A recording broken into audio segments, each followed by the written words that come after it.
নুরুল হক নূর।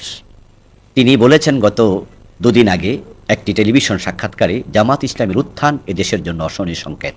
তিনি তার সাক্ষাৎকারে বলেছেন জামাত একটি ইসলামী দল, ইসলামী দলের উত্থান নাকি অশনি সংকেত। ইন্না লিল্লাহ। ইসলামের উত্থান তো মুমিনের জন্য কল্যাণকর। একজন নাস্তিক মার্কা লোকের কথা আপনার মুখ দিয়ে বের হয়েছে। আশা করব আপনি এই কথা প্রত্যাহার করবেন, বরং আপনি জামাত ইসলামীর উত্থানকে আপনি অ্যাপ্রিসিয়েট করবেন। আর এটা তো গবেষণার কিছু না, এটা সহজ কথা। যারা ভালো মানুষ তাদের উত্থান হবে। বাংলাদেশে জামাত ইসলামীর উত্থান আরও হবে ইনশাআল্লাহ। অপেক্ষা করুন। বিএনপি সরকার যদি চাঁদাবাজি বন্ধ করতে না পারে, সন্ত্রাস বন্ধ করতে না পারে, জুলুম বন্ধ করতে না পারে, মানুষ আওয়ামী লীগের মতো বিএনপিকেও ফেলে দেবে, ধাক্কা মেরে দেবে। আওয়ামী লীগ তো পলানোর জায়গা পাইছে ইন্ডিয়া, বিএনপির কিন্তু পলানোর জায়গাও নাই। তারা যদি সোজা না হয়, ভালো না হয়, তাহলে তারা পালাতেও পারবে না দেশ থেকে। হ্যাঁ, বিপিনুর সাহেব, আপনি কি ভুলে গিয়েছেন কয়দিন আগে আপনাকে পুলিশ যখন পিটাইছে, আপনারা হাসপাতালে কারা নিয়েছে, আপনাকে প্রোটেকশন কারা দিয়েছে, হাসপাতালে দেখার জন্য সবার আগে কারা দৌড়িয়ে গিয়েছে? আপনি যখন ঢাকা বিশ্ববিদ্যালয়ের ভিপি হন, আপনাকে তখন কারা সাপোর্ট করেছে, টাকা পয়সা দিয়ে কারা হেল্প করেছে? ভুলে গেলেন? মানুষ কি এত নিমক হারাম হয়? আর নিজকে মুসলিম পরিচয় দিয়ে মাথায় টুপি দিয়ে ভোট চাইলেন কয়দিন আগে, আর ইসলামের উত্থানে আপনি শঙ্কিত। এটা অশনি সংকেত। এই কথাটা কি ঠিক হলো আপনার? এটা তো ভালো সংকেত। আর জামাত ইসলামীর উত্থান কেন হয়েছে আপনি নাকি জানেন না, বোঝেন না। এটা গবেষণা করতে হবে। ঢাকা বিশ্ববিদ্যালয়ে লেখাপড়া করার পর মাথায় কি অতটুকু ঘিলু তৈরি হলো আপনার? এটা গবেষণার বিষয় নাকি? এটা কি গবেষণা করা লাগে? এত সহজ একটা বিষয় গবেষণা করা লাগে নাকি? আপনি দেখেননি গত 18 মাসে জামাত ইসলামী কোনো চাঁদাবাজি করেছে? জামাত ইসলামী কারো বাড়ি দখল করছে? জামাত ইসলামী লুটপাট করছে? জামাত ইসলামীর লোকেরা কাউকে ঠকাইছে? কারোর উপর জুলুম করছে? এই সহজ কারণ উত্থান হয়েছে। এই 5টি বিশ্ববিদ্যালয় কেন পাশ করছে? যে ঢাকা বিশ্ববিদ্যালয়ে আপনি নিজে ভিপি ছিলেন, আপনাকে তো ইসলামী ছাত্র শিবিরের ছেলেরা ভোট দিয়েছে না? ভোট দিয়ে ভিপি বানায় নাই? অস্বীকার করতে পারবেন? আর তাদের উত্থানে আপনি আজকে শঙ্কিত, এবং এটা অশনি সংকেত আপনি বলছেন। আমরা আপনার থেকে এই কথা আশা করিনি। তো এই কথা বলবে তো বামেরা, এই কথা বলবে রামেরা, এই কথা বলবে তো ওই মেঘমোল্লার বসু, এই কথা বলবে হাসানুল হক ইনুর লোকেরা, এই কথা বলবে রাশেদ খান মেননের লোকেরা, যেগুলো নাস্তিক। কিন্তু আপনি তো একজন ভালো মানুষ, জানতাম যে আপনি নামাজি মানুষ, আপনি তো পর্দানসীন পরিবারের সদস্য, আপনার পরিবার তো ইসলামী পরিবার। তা আপনি কোন কারণে নাস্তিকের মতো কথা বললেন? ইসলামের উত্থান দেখে আপনার কেন কষ্ট লাগবে? জামাত ইসলামী যে একটা এই দেশের ভালো দল, এই দলের নেতারা যে ভালো মানুষ, এ নিয়ে কি আপনার কোনো সন্দেহ আছে? বিএনপির প্রতি মানুষ বিরাগ হয়েছে, আওয়ামী লীগের প্রতি তো বিরাগ হয়ে দেশ থেকে তাড়াইয়া দিছে। বিএনপি কি করেছে আপনি কি দেখেননি? আপনি তো বিএনপির পক্ষ থেকে এখন এমপি হয়ে গেলেন না? বাহ, একটা বড় পোস্ট পেয়ে গেছেন, এই জন্য মাথা ঠিক নাই নাকি? মনে যা আসা তাই বলে দেবেন? জামাত ইসলামীকে কটাক্ষ করে দেবেন? আপনি শঙ্কিত হয়ে যাবেন? আপনি এমন কথা বলে ফেলছেন যেটা শুনে আজকে আপনার বিরুদ্ধে আমাকে কথা বলতে হয়, আমাদেরকে কথা বলতে হয়। আপনি তো সামান্য পদলোভী মানুষ। এই পদের জন্য আপনি কি না করেছেন? আপনি এদিকে একবার ওদিকে একবার আপনি ছুটাছুটি করলেন। আপনার দলের লোকেরা নতুন করে বিএনপিতে যোগ দিয়া তারপরে নমিনেশন নেওয়ার জন্য পাগল হয়ে গেছে। আপনাকে মানুষ তো কি বলে আমি নাই বললাম। আপনি টাকার জন্য মানুষ কি এত পাগল হয় পদের জন্য? আত্মসম্মান নষ্ট করবেন না।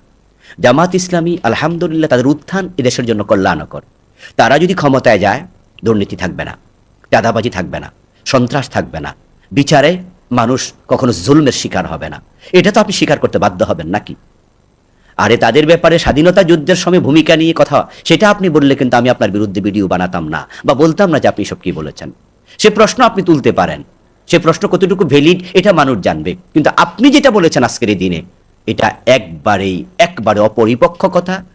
একজন নাস্তিক মার্কা লোকের কথা আপনার মুখ দিয়ে বের হয়েছে।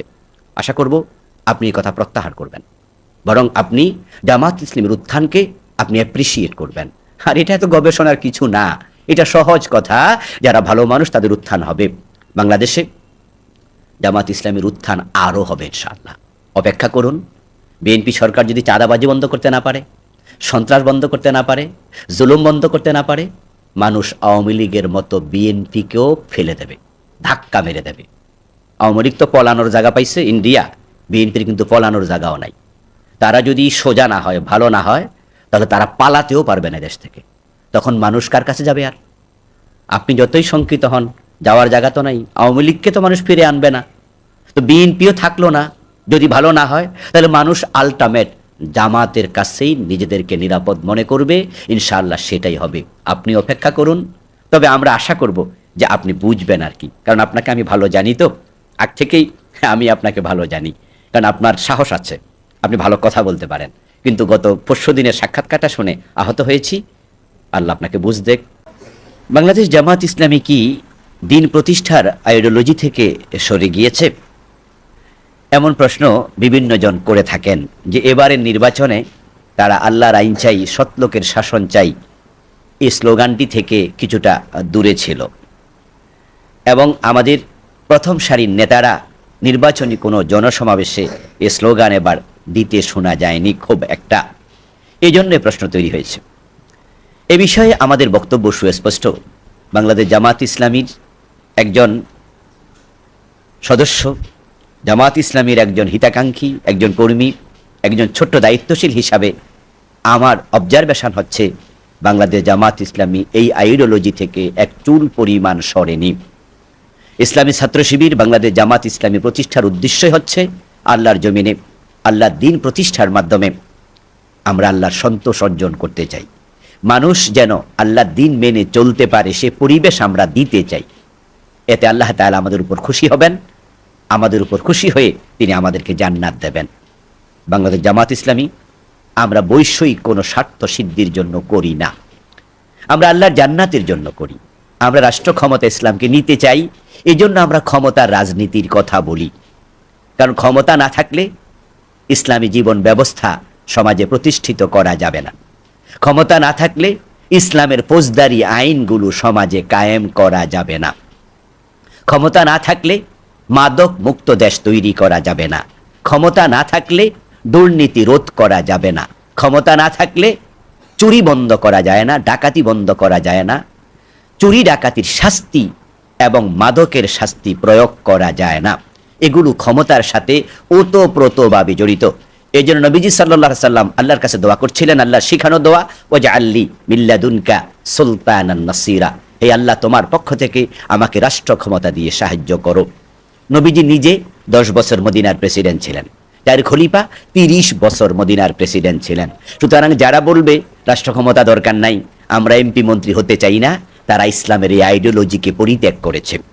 খোলাফায়ে আরবাআর 30 বছরের ইসলামী রাজনৈতিক জীবনকে তারা পরিত্যাগ করেছে। নবীজি মুহাম্মদ সাল্লাল্লাহু আলাইহি সাল্লামের 10 বছরের মদিনার খেলাফতের, আল্লাহর খেলাফত প্রতিষ্ঠার ইসলামী রাজনীতির আইডিওলজিকে তারা পরিত্যাগ করেছে। তারা সুফি নয়, তারা সুফি নয়। যারা বলে আমরা রাজনীতি করি না, আমরা মনে করি সুফি মানুষ ভালো হুজুর, এগুলো ভালো হুজুর না, সুফি মানুষ না, নবীর আদর্শ থেকে তারা বিচ্যুত মানুষ।